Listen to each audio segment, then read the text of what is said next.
बेळगावच्या खडे बाजार आणि बाजार परिसरात रस्त्यावर अतिक्रमण करून उभारलेल्या दुकानांवर महापालिका आणि वाहतूक पोलिसांनी धडक कारवाई केली। गेल्या आठवड्याभरापासून बाजार परिसरात रस्त्यावर अतिक्रमण करून उभारलेल्या दुकान मालकांना पालिकेकडून नोटीस देण्यात आली होती। त्यानंतर पालिकेने ती अतिक्रमणे हटवली। अनेक वेळा पालिकेकडून सूचना देऊनही रस्त्यावरची बेकायदेशीर दुकाने हटवली जात नव्हती। त्यामुळे अखेर पालिका कर्मचाऱ्यांनी वाहतूक पोलिसांच्या मदतीने अतिक्रमण हटवून संबंधितांना चांगलाच धक्का दिला।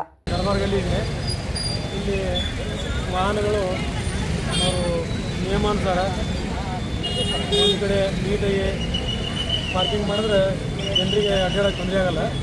ಅದಕ್ಕೋಸ್ಕರ ಅವರಿಗೆ ನೀಟಾಗಿ ಒಂದು ಸುಣ್ಣದ ಲೈನ್ ಹಾಕ್ಕೊಟ್ಟಿವಿ। ಅವರು ಆ ಲೈನ್ ಪ್ರಕಾರ ಹತ್ಕೊಂಡ್ರೆ ಏನು ತೊಂದರೆ ಇಲ್ಲ। ಆಮೇಲೆ ಲೈನ್ ಹೊರಗಿದ್ದವರಿಗೆ ನಾವು ನಾಳೆಯಿಂದ ಕಾನೂನು ಅಡಿಯಲ್ಲಿ ಕ್ರಮ ಜರುಗಿಸ್ತೀವಿ।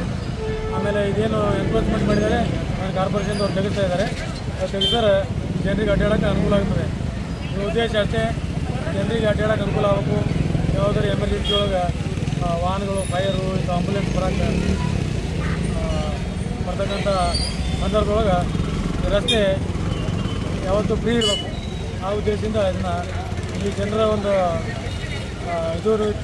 ಆಸೆ ಇತ್ತು। ಜನರು ಇದನ್ನು ಹೇಳಿದ್ರು ನಮಗೆಲ್ಲ ಒಂದು ಈ ಥರ ಹಿಂಗೆ ನಮಗೆ ಭಾಳ ತೊಂದರೆ ಆಗ್ತಾಯಿದೆ, ಅದಕ್ಕೆ ಬೇಗ ಇದನ್ನು ರಸ್ತೆ ಕ್ಲೀನ್ ಮಾಡಿಕೊಡಿ ಅಂತ ಜನರು ಬೇಡಿಕೆ ಇದ್ದರು।